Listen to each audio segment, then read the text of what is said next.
What would you do about our school systems? Oh my goodness, I'll try to be rational. Do try. They are so awful. The public has no idea what. I'm reading a book about the schools, and the woman who's writing it, Diane Ravitch, is talking about how teachers have due process before they can be fired. Now, when you look into the facts of it, right down here, and I think it was Atherton, it cost $500,000 to fire one incompetent teacher. Wow. You don't have a big enough budget. $500,000? In New York, you have something called the rubber room. These are teachers who are so incompetent that the principals don't want them in the classroom. And they get paid full salary, and they show up, and they accrue pension rights and so forth. And the last time, I forget how many millions of dollars are spent a year in New York paying for teachers who don't teach, and in fact don't do anything but show up at the same time as if they were teaching, and they read magazines or whatever they feel like doing. And this farce goes on at a time when they don't have enough money to provide the kids with decent supplies. So how do we scale back this? I mean, we can talk about it through the lens of education, but in any area where the government has taken on a bigger role than it's supposed to. I think one of the things you hear all the time is it's sort of too late. I think a lot of people think it's too late to take back that government power. No, heavens, during the Reagan administration, that was the only time I know of when the Federal Register grew smaller, where they compile all the laws that have been passed in a given time. So it can be done. It's not easy, but it can be done. Someone once, there was some issue that Reagan was discussing, and someone said, it's complicated. He said, it's not complicated. It's just not easy to do. I mean, right now, one of the big farces out here talks about affordable housing, and they're appointing blue ribbon committees to look into why there's no affordable housing. And I think that's like appointing a blue ribbon committee to explain why the ground is wet after a rain. I mean, it's very simple. If you prevent people from building housing and the population is growing, you're going to have a housing shortage, and you won't have affordable housing. Yep. It's really, economics 1 during the first 2 weeks. They're not very good at taking economics 101, I don't think. So would your answer be in almost every case to just scale back government, scale back regulation? It depends on what they're doing. There are some things that government is necessary to do. So what are those type of things that you... For security, first of all, having dependable laws. Yeah. Some people think that if you're for free markets, that means you don't think the government should do anything. No. The free markets don't operate except within a framework of laws. That's wholly different from having them operate with politicians jumping in at unpredictable times to suddenly pass some new legislation. Yeah. What can we do right now? I mean, so really this would be about just sort of electing more libertarian-minded politicians then? I mean, is that really the only way we can change things, do you think? No, I think the main thing, people have to know what the facts are themselves. If everyone knew what all the facts were, I think you'd have an entirely different set of people elected. I can't believe that either of the presidential candidates in 2016 would have been the candidates if you had an informed public. Yeah, we're not very good at that. How much of this do you think is part of the media's fault? That's one of the things. Well, the media are mostly uninformed. No, they're not uninformed. They are misinformed. Mm-hmm. And they simply do not check the facts. A lot of times they don't. On large issues or small. Yeah. What can we do to fix that, do you think? I mean, I suppose this, right? But writing books like this. Well, but I think more fundamentally, the public that votes has to itself become informed and not be so easily stampeded by slogans and a few numbers thrown around, like women make X% of what men make, and so on. Yeah. When I was studying that some years ago, for example, I found out that young female doctors made much less money than young male doctors. That Really? seemed like very odd. And so, but They when you look do. into it, you discover that young male doctors work an average of 500 hours a year more than young female doctors, and they get paid for the 500 hours. But there's no reason why the women and men should be doing the same thing. Their circumstances are different. So are there any laws that are in place right now that you Wow, that's crazy. But you know, I can see that, but still though, I feel like if they both are doctors, I still should think they both should kind of, you know what I'm saying? But even though you're a doctor, of course, certain doctors gonna make a little bit more than other doctors, especially like if this doctor been here for a while and this person just became a doctor. You know what I'm saying? Maybe that's what it could be. I don't think it should be because you're a man and you're a woman. I still still should think that it should be equal a little bit at least or something. But believe are discriminatory one way or another towards any community or against any community? Oh, I would have to write a much larger book to cover them all. The minimum wage law is absolutely devastating. The policy of saying that you cannot have more kids from one ethnic group disciplined in the school than from another is nonsense. I mean, groups are different from each other in umpteen ways, and to have the presumption that they are the same except for the way they're treated is nonsense. It's never been true, and I don't know why we would think it's true here today. So I do sense that some of what you just said there is bubbling up into the national conscious, because I get a ton of email from Black conservatives now, people that feel that they haven't been represented fairly, or that the so-called leaders of the Black community that are on television all the time are actually preaching the complete reverse of everything that you've said here. Yes. Do you sense that there is some sort of growing conservative movement within the Black community? There was a time when that community consisted of me and Walter Williams. I know Walter used to say the two of us should never fly on the same plane, otherwise the whole movement will disappear if the plane goes down. I mentioned to you before we started that Larry Elder caused my awakening because I was a progressive and I said something to him about systemic racism on air, and he beat me senseless with facts, and I had to go back and reassess what was wrong with my thinking. Well, in one of the chapters there, I have a little section about the era of apartheid in South Africa.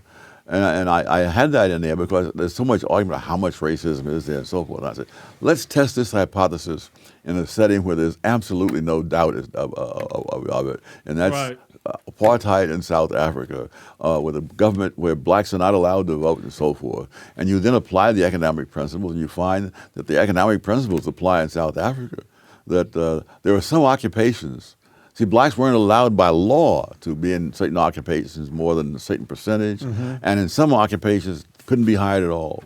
In some of those occupations where they couldn't be hired at all, it was illegal to hire them at all, there were more blacks hired than there were whites, because there are economic factors that come in, and you don't just pass a law and that automatically produces the results you want. Yeah. Can you go into some of the economic factors that you mentioned there? Because I thought it was sort of interesting about the types of jobs that Black people had and why that would affect. Well, it's the competitiveness of the industry. In a competitive industry, discrimination in the sense that we use for anti-discrimination laws, it costs the discriminator as well as the others. Now, insofar as that price can be evaded by the discriminator, he will discriminate. For example, minimum wage laws. When you have a minimum wage law, you have more people applying for jobs in those categories than there are jobs available, because raising the wage rate causes more people to apply and employers to hire fewer because they're more expensive. And so you have a chronic surplus. Now, if you've got a chronic surplus in an industry, it costs nothing to discriminate. But if you have a competitive market, then of course it does cost something. For every person that you discriminate against who's qualified, you've got to hire somebody else, and you've got to raise that pay rate in order to get people in. So I show how competitive industries have much less discrimination than, say, regulated public utilities. So I was wondering when I was reading it if you were ever... You know, that is funny, though, that, like, how some of these jobs work. Like, if minimum wage... Like I said, I remember when minimum wage was, like, $5.25. Man, you would get a whole lot of business just hiring people, don't care who they is, don't care what their background is, don't care about any of that. All they were trying to do was get some workers in there because minimum wage was $5.25 an hour. Boy, as soon as they start raising it, that's when they start hiring less people. They'll try their best to just keep people. And that's the way it always go with a lot of these jobs, man. When they raise them minimum wage, even though I feel like minimum wage still ain't where it should be. You know what I'm saying? Hard as that a lot of people work. A lot of us that all work pretty hard, and minimum wage still ain't good to me if you asking me. But man, that's just how it is with these jobs, man. Soon they start raising that minimum wage, they don't want to hire a whole lot of people then. They just don't want to do it. We're going to talk about how now technology is also changing this. So we see a lot of these movements for $15 minimum wage, and I know why you don't think that's a great idea. But even now where we see McDonald's and some of these other places just replacing people with iPads and computers. This has been happening. I don't know. When I grew up in Harlem, when you went into a movie theater, this is a little neighborhood movie theater in Harlem, there would be a kid who would walk right down the aisle with you with a flashlight to show you to your seat. You see, and so now that we have so many compassionate people who want people to be paid a living wage, you stumble down the aisle to your seat the best way you can, because they're not going to pay you that kind of money, that's unrelated to productivity. Yeah. What would you say to the people? I hear a growing movement of people saying, well, this is why we need a universal basic income, because technology is going to force so many people out of the workplace. Oh, that argument has been made for centuries, and it's been proven wrong for centuries. I would ask the question: what has happened? We've moved in that direction already. We have lots of people who can live off the welfare state and not have to be productive. Right. And how are they better people as a result of that? I saw some time back, and I haven't followed this, that the suicide rates among young people were among the negative consequences of the 1960s. You've taken all meaning out of people's lives. And so they find all kinds of crazy things to do, drugs, whatever. And then, again, it's not peculiar to the United States. You find this in Britain, other countries. And so, again, people who say this almost never look at any facts about what's happened as we expanded the welfare state. Did people behave better? No. I mean, one of the things moments that I remember very well, when I was back into school in Harlem for some reason, maybe doing research, and I looked out the window and I said, when I was a teenager, I used to walk my dog in that park. And looks of horror came over the students' faces, because that was a different world. And so, and when I tell them that I used to sleep out on a fire escape on hot summer nights, because who could afford air conditioning, and they think I'm a man from Mars. People did that all over New York. They did it in Washington. They did it in North Carolina. And that was another thing when I heard him say that in another video about the fire escapes. I had no idea that people used to sleep on fire escapes. I had no idea about that. And like I said, I let a lot of y'all know if I don't know something or I never knew something. I'm not ashamed to come up here and say, you know what, y'all, I've never heard of that. I never heard of this person. I never heard of people sleeping in this, fire escape. Like, I will be honest and tell you that I ain't gonna get up here and just act like I know everything. I'm not gonna do that. If I don't know something, I'm gonna tell you. Whether you think I'm crazy or whatever the case may be, hey, dog, how you didn't know that? Hey, I'm just being honest, I didn't.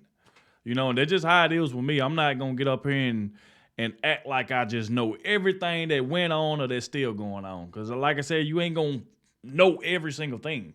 You know what I'm saying? Relatives in Washington used to go down Haines Point down near the Jefferson Memorial on hot summer nights and sleep there till sometime after midnight when the heat wouldn't be so bad, and they'd go home at that time. You'd be out of your mind to do that today. It'd be too dangerous. Yeah. So how do we sort of untie some of this? So my sister right now lives on the Upper West Side of Manhattan, not too far from Harlem, and she's in a half rent stabilized or rent controlled building, yes. and half market price. She's on the market price, so she's paying to be in a 2-bedroom in New York City. I don't even want to tell you how expensive it is. But then there are basically half of the building that's paying next to nothing. And Yes. that, of course, incentivizes people not to get off the dole, because if you're living in a Yeah. nice area on the Upper West Side, very cheap, why in the world would you ever get off the dole? How do we start solving these problems? And I know facts is your bedrock answer. Yes. But what can we do to get people to understand some of this stuff? Because it seems so basic to understand. If someone was giving you something that you didn't earn, Again, it's hard to. This is common. One of this in Europe, in England especially, it's a special problem because you have this place where your rent is subsidized, and say you're in London, and jobs are disappearing in London, and they're opening up in Manchester. Now, if you go to Manchester, you get on a waiting list for that kind of job. And if you stay in London, you're unemployed, but your rent is low. And so you slow down the movement of people, you slow down the turnover of people in these apartments. But again, most people who talk about this don't even talk in terms of if this, then that. They talk about it as, this is how the world ought to be. Right. Well, heck, I can think of all kinds of things of how I think the world ought to be. But unfortunately, most of those things involve a cost, a trade-off. Do you think there's a system or a government that's doing it better, doing freedom better than we're doing it here? For all the flaws that we have in this system, is anyone doing it better than us? Oh, there may be marginally so, but I think most of the Western world is less free than it was, say, 30 years ago, 40 years ago. By what measurements do you view that? Oh, just the amount of regulations, things and also by consequences. I was reading Milton Friedman's. He and his wife had a joint autobiography, and she's looking at one point. She says she looking back on the days when she would ride the IND subway in Manhattan, and what a joy it was. And she said in those long gone days, and the IND subway goes through Harlem. And Milton Friedman and his wife, when they were still courting, used to go dancing at the Savoy Ballroom. Very few people want and you know the famous theme song of Duke Ellington, "Take the A Train." Mm-hmm. The A Train goes right through Harlem on the IND line. And so Friedman, who was only 5'2", had no fear of being mugged or even accosted, and go there. And this was common. There was a black actress who used to get finished with play and her socializing afterwards. And at 1 o'clock in the morning, she said she would be taking the subway up to 155th Street and St. Nicholas Avenue by herself and walking home. Nobody does that these days. And so you have to look, one, at what are the facts? How did they change? And you don't simply say. The other thing is that they're saying the No Child Left Behind thing with Bush. Mm-hmm. There are kids who go to school to raise hell, and a handful of those can prevent the whole class from learning anything. Now, the logical thing would be to separate those kids out and let ones. What you call a class clown, boy? You get certain, and it will be like that. You get that one class clown that'll just mess it up. I'm telling you, just like when I was in school, you can get one class clown, and every time he come up in there, the teacher can't really teach like the way she's supposed to, because you got always somebody that's not paying attention, trying to be funny, and just making a whole class laugh at crazy stuff that they are doing. It just be crazy. And one thing I will say about Thomas Sowell, like the man like does some incredible interviews. Like he ain't one of them interviewers where like if he's debating with you, he ain't really yelling over you. He ain't really like trying to do the back and forth thing. He one of the people that I can watch that he actually let the other person talk without really interrupting them. You know, so I love the way that Mr. Sowell do like his interviews, man. It just be so calm, collective, and everybody, you know, getting out everything they trying to say. And that what right there would make the interview pretty good too. Who want to learn something, learn something. You can't do that because the ideology says no. And so you sacrifice whole generations of poor and minority kids for this ideology and this utopian notion. Yeah. And we end up in an odd dystopia, probably. Yeah, and Milton instead of a Friedman used to utopia. say, the best is the enemy of the good. Yeah. And of course, it would be better if everybody could be educated at the same time. It can't be done. So as someone that has survived the arrows and the venom that the left can throw at you, because I see a lot of this these days, I see even what they say to me, I get a lot of email from people saying, how can I be brave enough to do it? And I think it's particularly a unique situation for minorities that consider themselves conservative or libertarian or a little bit to the right. So I mentioned Larry Elder before, and of course you and my friend David Webb, and there are some more black conservatives than perhaps there used to be. Oh, no question about it. What would be if someone's watching this right now and just needs that little extra bit of courage to start saying No. You have to look at the circumstances. I mean, I've advised some young people, do not go into teaching in the public schools because the odds are so stacked against you. Oh. And people can write bad references for you, especially when you're young, and what they say about you is all that someone sees. Now, by the time I was teaching at some of these schools, I remember one place where the department chairman used to threaten one of my colleagues that he wouldn't write good references for him. I'd published stuff while I was still in graduate school. I had Milton Friedman and George Stigler to write references for me. What this guy said there as chairman of the department wouldn't matter a bit. But most people don't have that situation. No. And so you have to pick your fights. There you So go. I want to, time is limited here. I want to mention one thing that you say right at the end of the book, that really what we need more than anything else, perhaps, is common decency. Yes. And we've kind of lost that. It isn't common anymore. I mean, when I was going to school and we'd have fights on the schoolyard grounds, when one guy was clearly beaten, whoever was the toughest kid in the crowd would simply step in and stop it. Yeah. And the other guy said, "You want to fight? You can fight me." You know. That's what we need in the public square now. Yes. But I mean, it's only so much the police can do. Yep. If you don't have common decency, the cops are not going to be able to handle it. And especially when everyone is second guessing it. I love it when people who have never fired a gun in their lives say, "Why do the cops fire so many guns?" Now, at one time, I taught pistol shooting in the Marine Corps.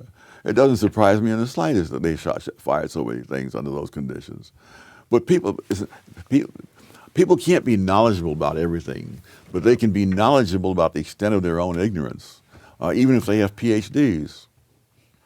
Sir, this has been a true honor and a pleasure, and I know I can see it in your eyes, even the sort of humility that you have and humbleness. But you've affected so many people and are still continuing to affect so many people, and I hope that we might have just given that a little extra bump today. So I'm truly honored that you took the time today. Well, thank you very much.